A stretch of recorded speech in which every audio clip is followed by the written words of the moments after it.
আজ থেকে প্রায় 2 বছর আগে বাংলাদেশে কি ঘটেছিল তা আপনারা সকলেই জানেন। কিভাবে ছাত্র আন্দোলন সে দেশের সরকার ফেলে দিয়েছিল, সে দেশের তৎকালীন প্রধানমন্ত্রী শেখ হাসিনা কিভাবে গা ঢাকা দিয়ে দেশ ত্যাগ করেছিলেন। একইভাবে ভারতের রাজধানী দিল্লিতে ছাত্র আন্দোলন বিরাট আকার নিয়েছে। শেখ হাসিনা গিয়েছে যে পথে, নরেন্দ্র মোদীও যেতে চলেছে সেই একই পথে। 2024 সালে ছাত্র জনতার গণ অভ্যুত্থানের মুখে শেখ হাসিনা দেশ ছেড়ে পালাতে বাধ্য হয় ভারতে। কোটা সংস্কারের আন্দোলন শেষ হয় শেখ হাসিনা সরকারের পতনের মধ্য দিয়ে। একইভাবে দিল্লিতে প্রশ্নভাষের বিরুদ্ধে হওয়া আন্দোলন এখন মোদী বিরোধী আন্দোলনে পরিণত হয়েছে। ভারতীয় ছাত্রদের আন্দোলন 2024 সালের বাংলাদেশের জুলাই আন্দোলনের স্মৃতিকে মনে করিয়ে দিচ্ছে বলে দাবি পশ্চিমবাংলার মিডিয়ার। নরেন্দ্র মোদীও কি শেখ হাসিনার মতো পালিয়ে যেতে বাধ্য হবে? এ নিয়ে কি বলছে পশ্চিমবাংলার মিডিয়া, আসুন তা দেখি। আজ থেকে প্রায় 2 বছর আগে বাংলাদেশে কি ঘটেছিল তা আপনারা সকলেই জানেন। কিভাবে ছাত্র আন্দোলন সে দেশের সরকার ফেলে দিয়েছিল, সে দেশের তৎকালীন প্রধানমন্ত্রী শেখ হাসিনা কিভাবে গা ঢাকা দিয়ে দেশ ত্যাগ করেছিলেন তা বিশ্বের কাছে এখনো মনে রাখার বিষয়। এবার দেখা যাচ্ছে একইভাবে ভারতের রাজধানী দিল্লিতে ছাত্র আন্দোলন বিরাট আকার নিয়েছে।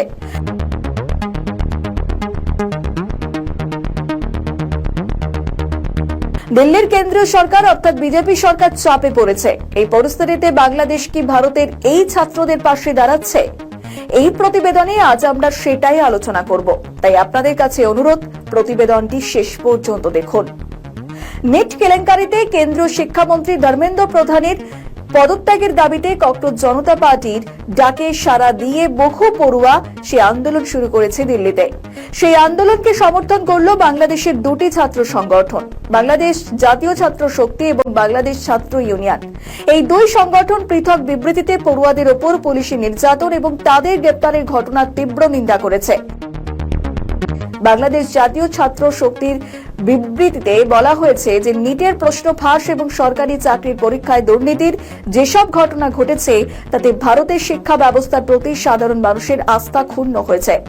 আন্দোলনকারীদের দমাতে বল প্রয়োগ করা হচ্ছে বলে অভিযোগ তুলে তাকে অগণতান্ত্রিক বলেও আখ্যা দিয়েছে সংগঠনটি।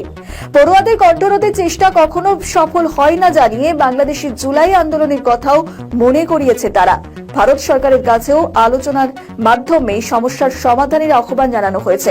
বাংলাদেশ ছাত্র ইউনিয়নের সভাপতি মাহির শাহরিয়ার রেজা এবং সাধারণ সম্পাদক বাহাউদ্দিন শুভর অভিযোগ, দীর্ঘদিন ধরে আন্দোলন চললেও কেন্দ্রীয় সরকার দাবি মানা তো দূর, উল্টে দমন পীড়নের পথ বেছে নিয়েছে। বিবৃতিতে সোনাম ওয়াংচুককে অনশন স্থল থেকে সরিয়ে দেওয়া এবং সংসদ চলো অভিযানে পুলিশের লাঠিচার্জেরও কড়া সমালোচনা করা হয়েছে। বাংলাদেশের ছাত্র জনতা যেভাবে স্বৈরাচারী সরকার শেখ হাসিনার বিরুদ্ধে মাঠে নেমেছিল, একই অবস্থা দেখা যাচ্ছে ভারতের যন্তর মন্তরেও, যেখানে হাজার হাজার নয় লাখ লাখ ভারতীয় ছাত্র মোদী সরকারকে টেনে হিঁচড়ে উৎখাত করার পথে। ভারতীয় ছাত্রদের এই আন্দোলনে পাশে দাঁড়িয়েছে বাংলাদেশের ছাত্ররাও।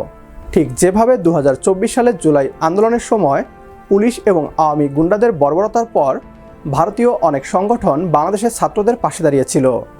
ভারতীয় ছাত্রদের আন্দোলন নরেন্দ্র মোদীর গদি নাড়িয়ে দিয়েছে বললে হয়তো খুব বেশি ভুল বলা হবে না। অবস্থা কতটা নিয়ন্ত্রণের বাইরে চলে গেলে নরেন্দ্র মোদী নিজেই মাঝরাতে ফেসবুক লাইভে আসে তা সহজেই অনুমেয়। তাই তো আমরা ভিডিওটি শুরু করেছি শেখ হাসিনা যে পথে, নরেন্দ্র মোদীও যাবে সেই পথে, এই বার্তার মাধ্যমে।